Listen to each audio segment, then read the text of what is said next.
Bienvenue à Boire du Bon. À Vouvray, le domaine Huette est une institution. Bien avant l'acquisition du Mont et du Clos du Bourg, le terroir historique du domaine est le Haut-Lieu.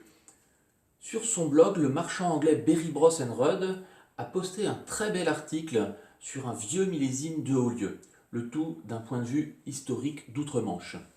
J'ai eu envie de faire la même chose, d'un point de vue français, en ouvrant exactement la même bouteille, un Haut-Lieu sec du millésime 1965.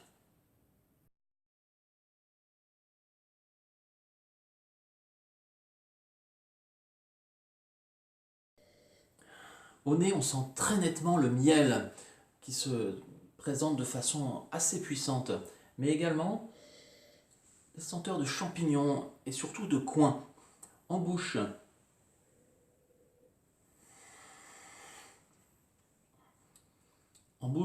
c'est de la pomme avec encore une belle acidité et surtout une grande longueur en bouche. C'est vraiment un très très beau vin.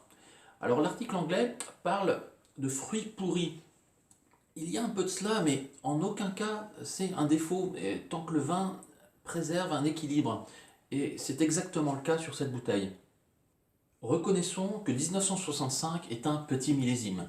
Ce n'était pas une année à faire de grands liquoreux, sauf à chaptaliser massivement, c'est-à-dire doper son vin par ajout de sucre.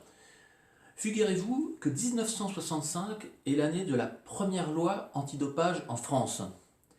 Or, chaptaliser, c'est du dopage.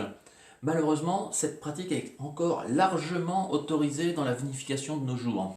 C'est également en 1965 que Courrèges donna ses lettres de noblesse à la mini-jupe en l'intégrant dans sa collection haute couture.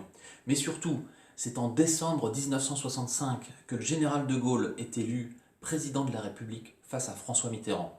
C'est la seconde fois qu'il est élu président de la République après son élection de 1958, mais en 1965, c'est la première fois qu'un président de la Ve République est élu au suffrage universel direct, qui est encore aujourd'hui le pilier de notre système politique. Vous le voyez, chaque gorgée de ce vin est un fragment de notre histoire. Alors n'oubliez pas, buvez moins, mais buvez du bon.